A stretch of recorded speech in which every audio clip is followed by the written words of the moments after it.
Obrigado, senador. Queria cumprimentar o ministro Osiris, o professor Ricardo Paes de Barros. Queria agradecer a oportunidade de estar aqui discutindo esse tema que é essencial. Eu queria exatamente tentar dar continuidade talvez essa provocação inicial e com dados muito impactantes que traz o Ricardo Paes de Barros. A primeira coisa eu ia usar uma apresentação, mas não vou usar agora, e se precisar a gente olha depois lá. Mas daqueles 11% que terminam o ensino médio sabendo matemática, né, na verdade, você tem um pouco menos de 50% da população de 17 ou 18 anos que terminaram o ensino médio que efetivamente termina o ensino médio. Né? O resto saiu da escola antes de chegar ao ensino médio. E esse estado de evasão, ainda que tenha melhorado, a gente conseguiu garantir a cobertura final da década de 90 e nos anos 2000, a cobertura da educação básica, realmente aos 6 anos está todo mundo na escola. Aos 13, 14, esse número começa a cair dramaticamente. Quando a gente termina a escola, a gente termina com um pouco menos da metade dos alunos. O que significa dizer que dessa geração recorde da juventude brasileira, mais ou menos uns 5% da população de 18 anos e 19 anos que está entrando ou na universidade ou no mercado de trabalho, só 5% dessa população sabe que deveria saber em matemática.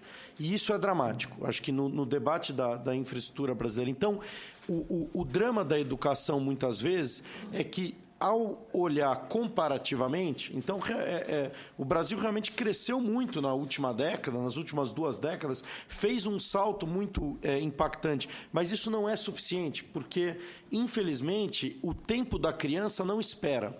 A criança entra na escola e, se ela não aprendeu naquele ano, ela não vai conseguir no próximo, e não vai conseguir no próximo. E a gente vê isso na aprendizagem de matemática ou de língua portuguesa. A gente termina o ensino fundamental 1, onde a gente tem visto os maiores ganhos nos últimos 10 anos. A gente termina o ensino fundamental 1 com 37% dos alunos sabendo que deveriam em português e 33% sabendo que deveriam em matemática. Isso, de alguma maneira, é quase o nosso teto, porque ensinar para um aluno no 6º ano, no 7º ano, no 8º ano, alfabetização, operações básicas, quando eu já tenho professores especialistas que já não tem o aluno não tem mais o vínculo emocional com um professor, como ele tem no Fundamental 1, que é um professor para todas as disciplinas, ele começa a ficar perdido. E o aluno não consegue acompanhar. Então, quando a gente discute a crise do ensino médio, porque as matérias, as disciplinas, tem muita coisa, tudo isso é importante discutir, mas, fundamentalmente, se eu não aprendi a ler, a fazer as operações, eu não tive um básico muito forte, como que eu vou conseguir aprender esses conteúdos mais complexos que vão vir à frente? E esse é o maior incentivo para eu abandonar a escola. Então, quem fica não aprende, mas muitos ainda saem. Então, o quadro é extremamente grave. Se a gente olha para o Brasil, essa desigualdade da educação, o sistema é muito pouco, ele é muito desigual. Você tem escolas que ensinam muito e escolas que não ensinam nada. E essa irregularidade do sistema é muito grave, porque é profundamente injusto que um aluno que nasceu, como você não tem direito à escolha da escola na imensa maioria dos municípios brasileiros, aquele local físico, que não é nem o país onde você nasceu, o estado que você nasceu, é a rua onde seus pais moram na hora de te matricular na escola, vai ser determinante no seu desenvolvimento, o que é profundamente injusto, porque a lógica é a escola servir como o grande equalizador. A escola deveria ser a igualdade de oportunidades. Toda a lógica da universalização da educação tem a ver com isso. Na hora que eu universalizo a educação, eu permito um salto de qualidade. Bom, os dados são muito negativos, apesar dos avanços. Mas é importante tentar entender como a gente chegou até aí, né? A primeira questão talvez esteja no que o senador Tião Viana apontou. Começamos... Jorge, desculpe. Começamos tarde. A gente começou muito tarde o processo de escolarização e de universalização da educação. Muita gente fala da educação pública na década de 50 ou de 60, mas a gente educava os mais ricos, a gente educava poucos, é muito diferente a lógica do sistema. Quando a gente partiu para a universalização desse sistema, a gente tomou algumas medidas. A primeira delas é que a gente, para conseguir dar conta da quantidade, sacrificou o tempo de aula. Então, no Brasil, o tempo médio de aula que um aluno é exposto é de 4 horas e meia por dia. Em qualquer país que está muito bem no PISA, são 6, 7 ou 8 horas de aula. A maioria mais de 7 horas aula por dia que o aluno tem. Não atividades complementares para o aluno não ficar na rua, como a gente diz, ou porque a família não tem condições de cuidar dele. Não, aula. Ele está lá aprendendo, ele está lá sentado no ambiente educacional, sob orientação de um professor, discutindo o currículo e aprendendo aquilo que é esperado que ele aprenda. Então, esse tempo. Se a gente pega o tempo, isso é o tempo bruto, digamos, que o aluno passa na escola, essas 4 horas e meia. Mas quando a gente olha para a situação real do que acontece em sala de aula, a gente tem algumas pesquisas que nos mostram por que a gente aprende pouco num ano letivo no Brasil. A primeira delas é o Banco Mundial mediu em Pernambuco e no Rio de Janeiro e está fazendo em alguns outros estados, quanto tempo o professor se dedica a dar aula, aquilo que foi de dar o exercício, corrigir o exercício, interagir com o aluno, saber se ele está aprendendo, passar o conteúdo. Então, isso no Brasil é mais ou menos, nas escolas estudadas, 60% do tempo de aula é gasto com aula. Os outros 40% é atraso do professor, atraso dos alunos, indisciplina, aviso da diretoria, libera mais cedo o final da aula e assim por diante. Então, eu tenho, dessas 4 horas e meia, você joga fora 40%. Num país que a educação funciona, você tem mais de 85% do tempo dedicado a efetivamente dar aula. Então, eles começam lá com as 7 horas e eles têm 85% do tempo. O segundo problema que a gente tem é a falta do professor. Não é a falta de professor. Falta de professor é crítica. O Estado de São Paulo está com 49 mil vagas na rede estadual não preenchidas. 10 mil são professores de matemática. E naquele princípio de que o aluno não espera, esses 10 mil professores de matemática vão fazer uma falta terrível. Isso é o estado mais rico da federação. A gente imagina como é esse quadro em outros estados. Então, além de faltarem professores, seja os especialistas, seja porque a carreira não é atraente e assim por diante, a gente tem um problema também do professor que não aparece para dar aula. Na cidade de São Paulo, estou trazendo exemplo de São Paulo porque é lá que a fundação fica sediada, na cidade, no município de São Paulo, os professores faltam, em média, 30 dias por ano. 30 dias por ano é um dado estarrecedor. E muitas vezes o professor é professor na escola privada e na escola pública, mas na escola privada que ele dá aula, ele não tem esse número de faltas. Então, não é uma questão de culpabilizar o professor, vamos falar do professor, ele é a peça central desse sistema, então a gente tem que conseguir criar um sistema que seja mais inteligente em relação ao professor e mais atrativo, mas a gente precisa também reconhecer que esse problema é tremendamente grave. Então, os alunos já partem de um teto baixo. Se tudo desse certo, ele teria 4 horas e meia de aula por dia. Mas com o tempo que é gasto com outras questões que não são aula e com a falta de professor, esse tempo efetivamente dedicado à educação é muito pequeno. A segunda coisa que é o problema é de onde vem o nosso professor. A gente tem selecionado os nossos professores pela baixa atratividade da carreira, pela baixa valorização cultural da profissão de professor na nossa sociedade. A gente seleciona entre os 30% piores alunos do ensino médio. A Finlândia seleciona entre os 10% melhores do ensino médio. A Finlândia, que tem pouco mais de 50 mil professores, país de 6 milhões de habitantes, muito pequenininho, muito citado em educação, porque sempre está entre os primeiros lugares do PISA, mas não é uma boa comparação para o Brasil pelas evidentes diferenças. Mas, só para a gente seguir, no último concurso de professores da Finlândia, ainda nesse ano, 10 mil professores a mais passaram do que tinha demanda para professores. Num país com 50 mil, se tinha 10 mil querendo ser aqui, sobra a vaga, né? E a gente seleciona entre os 30% piores. 30% piores de qual ensino médio? Do nosso. Esse que forma só 5% daqueles que sabem efetivamente. Então, é difícil, é muito desafiador. A gente tem 2 milhões de professores no Brasil. Em muitas redes, esse professor ele tem uma jornada de aula, uma jornada de trabalho de 16 horas, que é uma jornada que não faz muito sentido, ou de 20 horas. Pouquíssimos Por semana.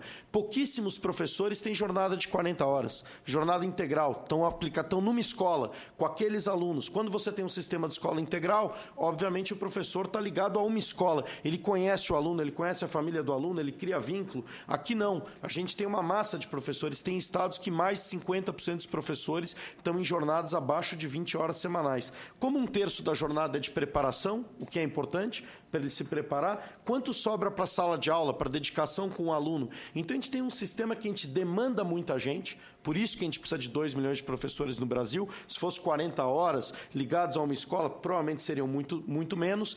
E a gente tem. Onde esse professor estuda depois que ele entra nas escolas de pedagogia? O que ele aprende nas escolas de pedagogia?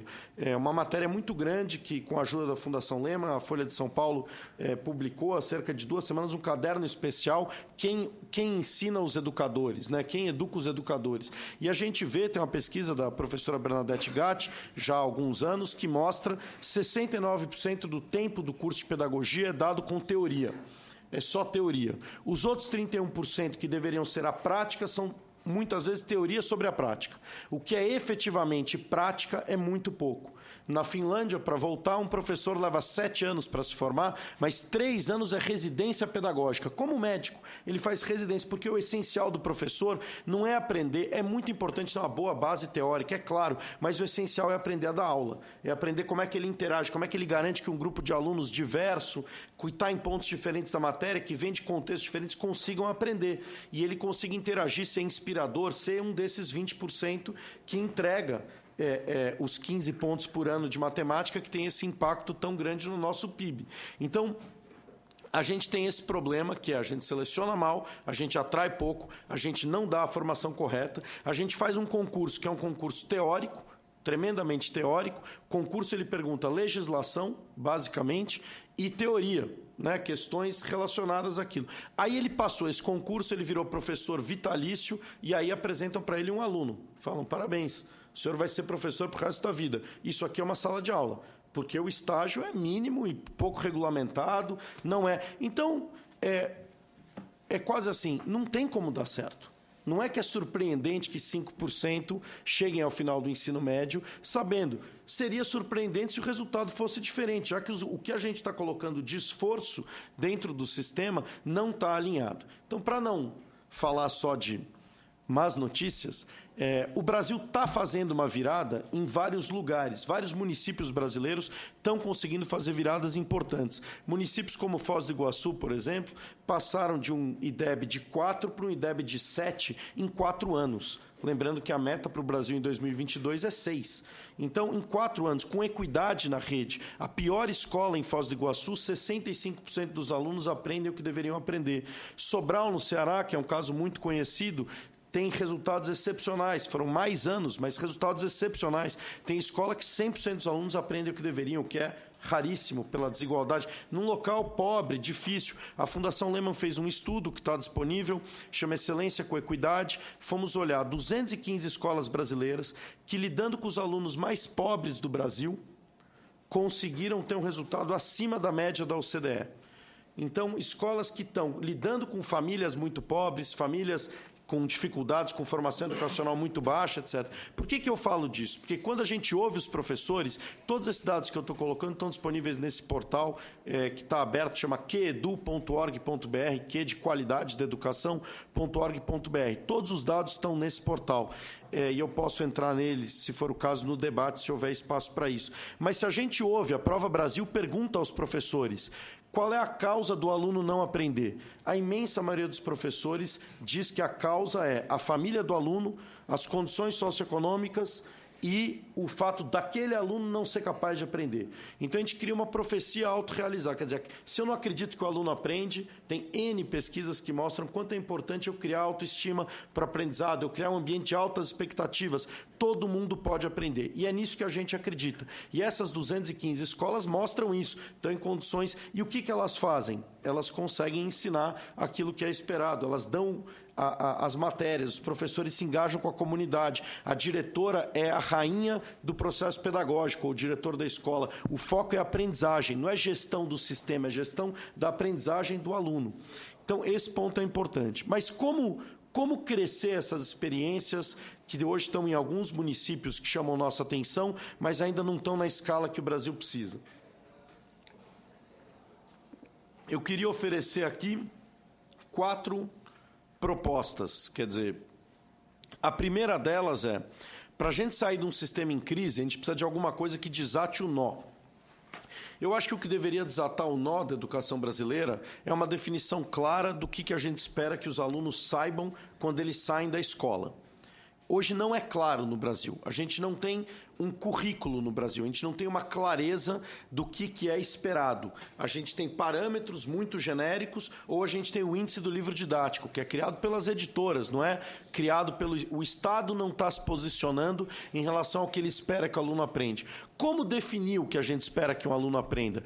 Países bem-sucedidos têm feito uma reforma curricular no sentido de dizer o seguinte: a gente define o que a criança precisa saber a partir do que ela precisa saber para se dar bem na vida. Quem pega o aluno que sai do ensino médio? A universidade, o mercado de trabalho. Quais são os princípios da educação brasileira que estão na Constituição? Formar cidadãos que tenham condições de exercer plenamente sua cidadania. Eu preciso olhar para esses vetores, eu preciso ouvir as universidades, eu preciso ouvir o mercado de trabalho, eu preciso entender quais são as questões, habilidades fundamentais e competências cognitivas e não cognitivas para eu conseguir me dar bem na vida e ser um cidadão pleno, e a partir daí construir o que devemos ter no currículo. Hoje não é feito assim. Além de não ter um currículo claro, a gente tem um processo que privilegia um saber enciclopédico. Eu tenho que aprender tudo de física, tudo de química, tudo de matemática, quando essas coisas, pouquíssimas dessas habilidades, efetivamente, quando eu deveria focar em algumas competências essenciais e não de baixa expectativa. Não a alfabetiza que está bom, não. Lá no alto, expectativa muito alta, para eu ser um cidadão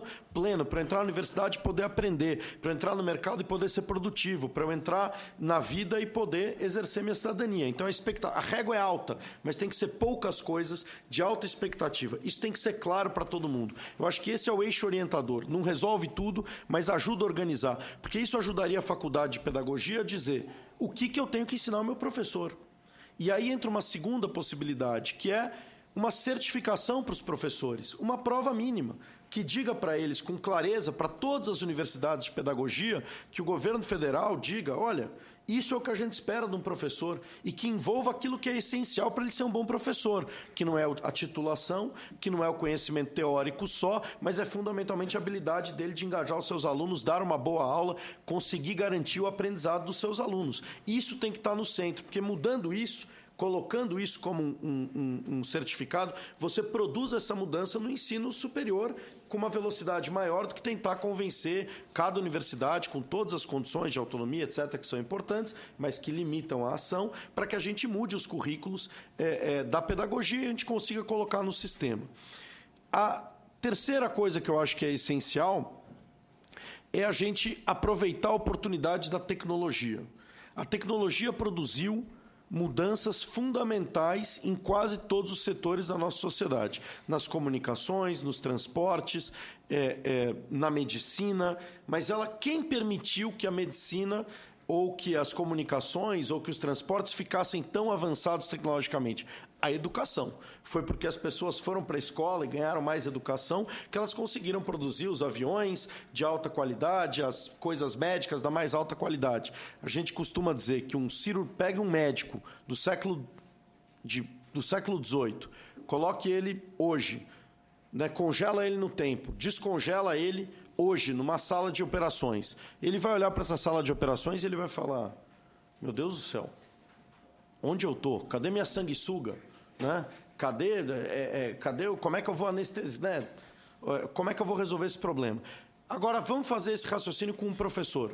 Pega um professor numa sala de aula do século XVIII e congela ele e abre hoje. Ele vai continuar a aula de onde ele parou. Os alunos estão sentados na mesma disposição, a tecnologia é o giz e a lousa, talvez mudou, tem mais alunos na sala, o desafio é maior. Naquele momento que a escola foi criada com o formato que ela tem hoje, era uma profunda inovação, porque a gente tinha um tutor individual. Para mudar do tutor individual para uma sala com 20 ou 30 foi uma inovação tecnológica poderosíssima, permitiu universalizar a educação, que foi o que permitiu que a gente desse saltos tecnológicos, mas a educação esqueceu dela mesma e não aproveitou isso. Então, hoje tem muitas experiências, a Fundação está envolvida em várias delas, experiências que, com o uso de tecnologia, a gente pode sim conseguir dar conta dos desafios da educação, garantir uma boa aula de qualidade, dar insumo ao professor, não substituir o professor. O professor é o centro do sistema. O professor tem que ser melhor formado, melhor remunerado, tem que ser mais atraente,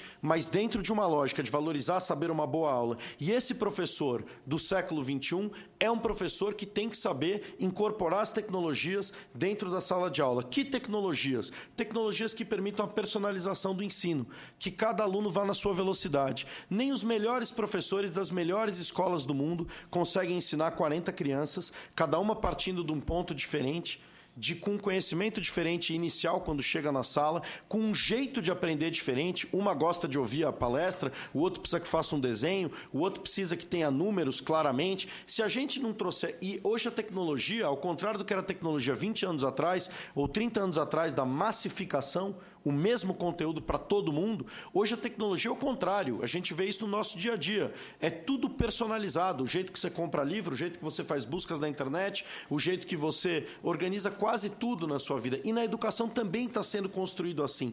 Há possibilidades de permitir. A Fundação tem um projeto hoje que está com 12 mil alunos de escola pública, 3 estados brasileiros, para ensino de matemática, onde cada aluno tem o seu percurso. Cada aluno vai aprender no seu ritmo, sob orientação do professor, sob mediação do professor, ele controla e o professor recebe um relatório minuto a minuto de como está cada aluno dele e ele pode pensar estratégias, não uma prova lá na frente que talvez vai ser feita, vai ser corrigida, ou ele vai descobrir na Prova Brasil que o aluno dele não está aprendendo. Não é lá, você pode corrigir isso. Então eu acho que isso é importante, porque talvez aquele gráfico que o Ricardo colocou, que nos deixa preocupados, porque pensa, puxa, vamos levar... o senador Cristóvão fez uma provocação num evento que estávamos juntos, que ele falou: o que queremos da educação brasileira? Queremos ser daqui a 10 anos a Argentina de 20 anos atrás ou queremos ser um dos melhores do mundo? E esse é um bom ponto. A gente quer ser o Chile de 1950, ou de 1970, ou de 1990, ou a gente quer ser top do mundo. E se a gente quiser ser top do mundo, a gente vai precisar repensar profundamente o sistema. E a tecnologia nos oferece essa oportunidade. Se a gente souber incorporar isso, o Brasil pode talvez dar um salto de qualidade e não apostar num caminho meramente incremental. Pelo incremental, vai ser muito esforço e pouco resultado para a gente conseguir fazer a mudança que a gente precisa. E eu acho que essa mudança vem da definição clara do que tem que ser ensinado, do que os alunos têm que aprender, da formação e atração de excelentes professores, mas professores para esse novo formato. Não o professor, e estou encerrando, não o professor, usei essa imagem outro dia, hoje o nosso professor, com aquela formação que a gente colocou, o que a gente espera desse professor? Que ele seja aquela espécie de one-man band, aquele cara que consegue tocar a gaita, bateria, tem um violão aqui. Então, ele tem que saber todo o conteúdo, ele tem que saber a didática, ele tem que conseguir motivar os seus alunos, ele tem que saber construir prova, corrigir prova, ele precisa saber várias maneiras de ensinar o mesmo conteúdo, porque os alunos aprendem. É quase impossível. É quase impossível. A gente está pedindo uma tarefa hercúlea ao professor brasileiro que não tem formação para fazer nem o básico disso que a gente está pedindo. E ele não tem feedback na carreira, ele não tem um processo de formação contínua. O processo de formação contínua dos nossos professores é dado pela mesma universidade que entrega um professor sem as condições perfeitas para dar aula, para ser generoso. A gente tem que mudar para um professor maestro, não um professor que toca todos os instrumentos. Um bom professor que sabe quais são os melhores instrumentos que estão disponíveis para ajudar cada tipo de aluno que ele tem? Como é que ele lê esses relatórios que vêm desses instrumentos e planeja suas próximas intervenções a partir disso? E ele consegue fazer com que, com funções e jeitos diferentes, cada um aprenda aquilo que tem que aprender. Isso está ao alcance da mão. Eu sou profundamente otimista em relação ao que pode acontecer na educação brasileira nos próximos 10 ou 20 anos. Mas eu acho que depende de uma mudança de paradigma, uma mudança de visão da educação. Estamos numa fase de discussão de recursos a mais para a educação. E muitas vezes, quando a gente pensa em recursos para a educação, o professor Martin Carnoy, da Universidade de Stanford, um dos maiores nomes da educação mundial e um autor que conhece muito o Brasil, é um dos coordenadores do nosso centro de pesquisa, o Centro Lehman, na Universidade de Stanford, que pesquisa a educação brasileira. E ele teve no Brasil na semana passada e falou aqui no MEC na segunda-feira passada e falou, olha, em educação a gente se acostumou a ficar buscando o que tem o melhor custo-benefício. Com pouquinho investimento eu consigo dar um salto aqui e tal. E a gente muitas vezes discute esses saltos em maneiras percentuais. Olha, melhorou, o aluno que usou isso aqui melhorou 30% em relação àquele lá. Sim, aquele tinha nota 2, esse tem nota 2,6, mas ninguém aprendeu efetivamente. E ele fala, os militares não pensam assim, né? Falando do modelo americano, quer dizer, quando o cara tem que construir uma coisa, ele fala, olha, quanto custa fazer um negócio que funciona? Eu não estou preocupado em saber o que é o mais barato, que dá o melhor ganhozinho. Um escudo de míssil que proteja 30% mais mísseis que aquele ali que não protege nada. Não adianta, passou um míssil, acabou a brincadeira. Talvez falte esse debate. Na hora que a gente está falando de centenas de bilhões para a educação, talvez falte um debate e fale o seguinte, o que realmente funciona? Quanto custa fazer uma criança realmente aprender? E não ela aprender um pouquinho mais do que o vizinho. Aprender, chegar numa escola onde todo mundo aprenda. O que custa fazer isso? Qual é o investimento, qual é o esforço que a gente tem que fazer? E correr atrás desse ideal, da excelência com equidade, lá no alto e para todo mundo. É isso que a gente precisa para poder aproveitar o potencial do Brasil e poder fazer o país crescer e atingir o sonho que todos nós queremos. Obrigado.